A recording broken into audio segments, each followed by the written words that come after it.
Hello and welcome to Wisdom and Productivity, the podcast of Dr. Efraín Martinez. I am a principal in search of wisdom, and I have found productivity to be a great tool for success.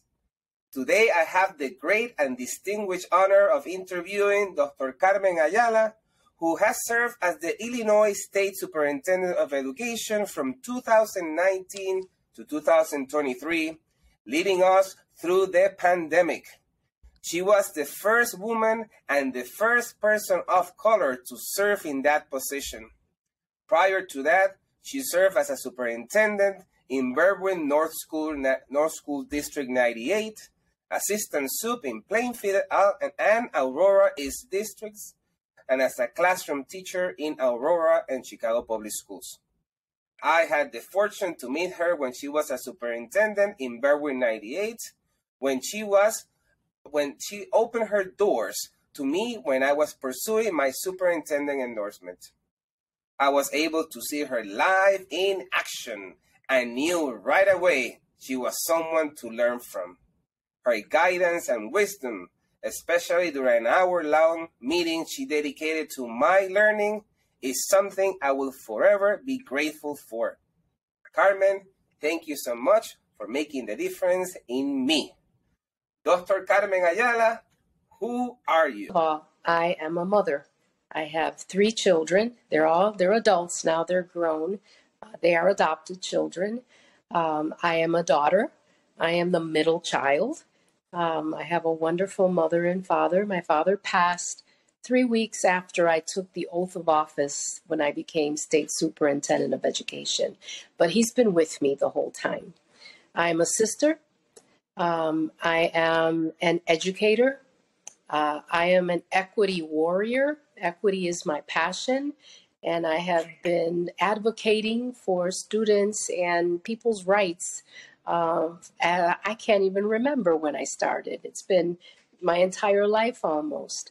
I am a leader, an administrator, and a mentor. And now that I am retired, I hope to mentor more Latino leaders, especially leaders of color, so that they too can have access and opportunity to lead our educational system in schools, in districts, and at the state level. And so that is who Carmen Ayala is. CCD classes for children preparing to take their first communion.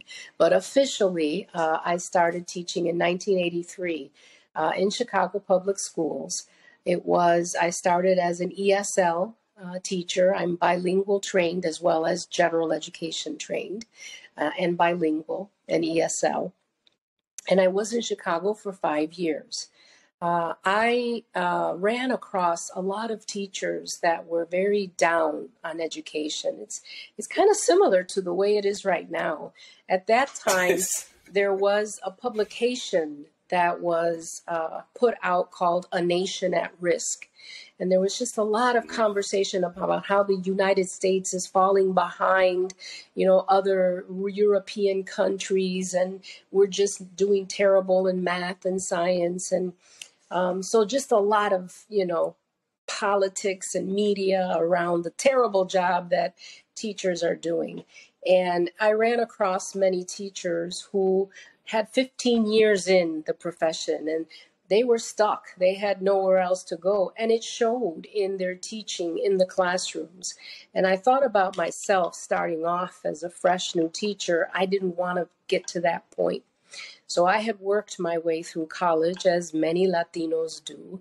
I had the opportunity to be an assistant manager and a bookkeeper for Walgreens, and then worked in a real estate office and had gotten my real estate license.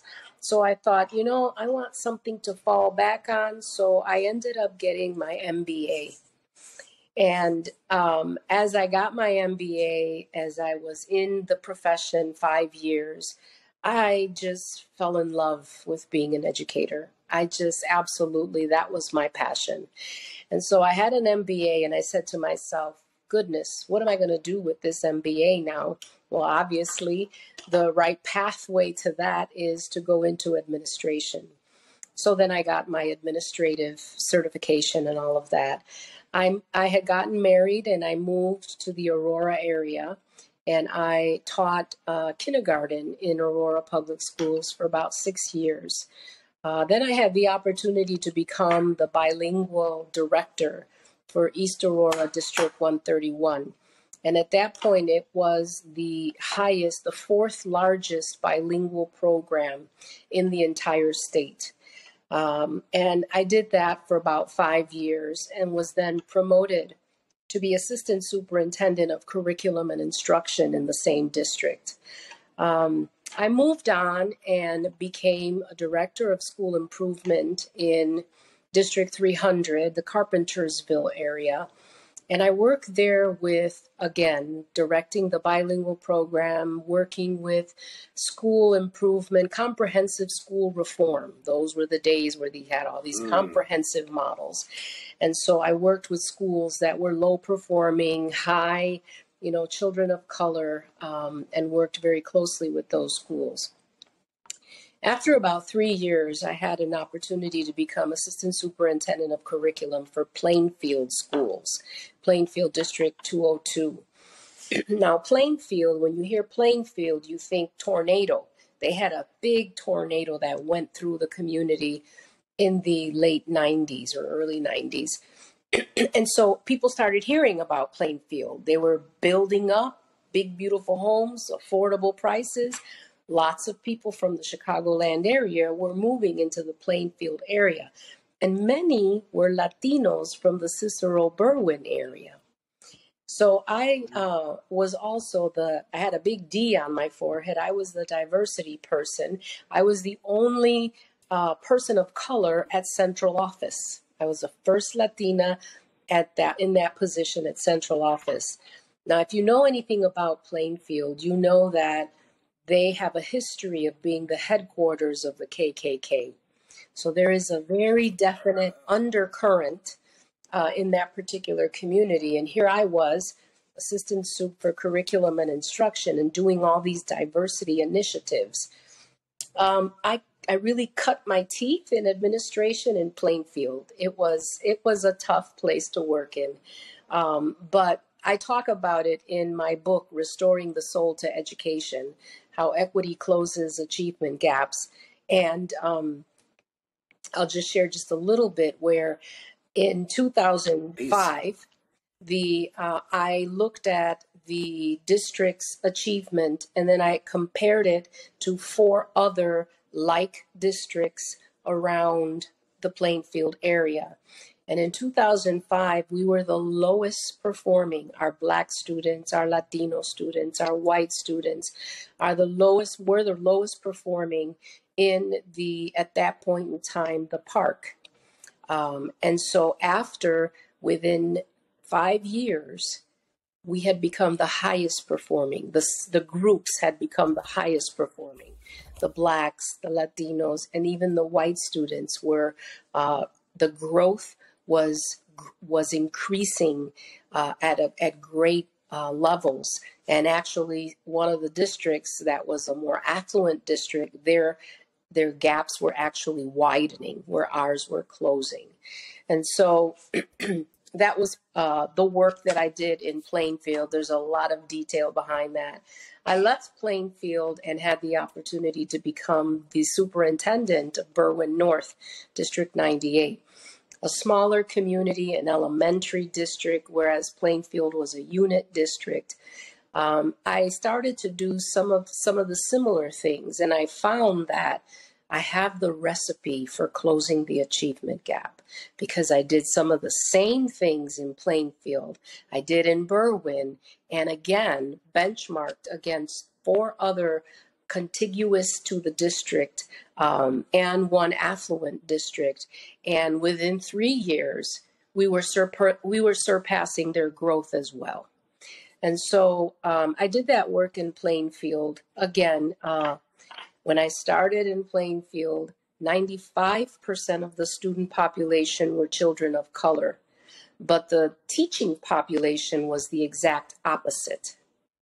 And so there were a lot of challenges and growth pains. We did a cultural audit, an equity audit in both Plainfield and in Berwyn. In Berwyn, our support staff, for example, because of the way we do the audit, expressed that they felt treated as though they were second-class citizens, and there were tears. And I mean, just a lot of learning from the audits that we conducted. So I stayed in Berwyn for 7 years and then had the opportunity to become the state superintendent of education.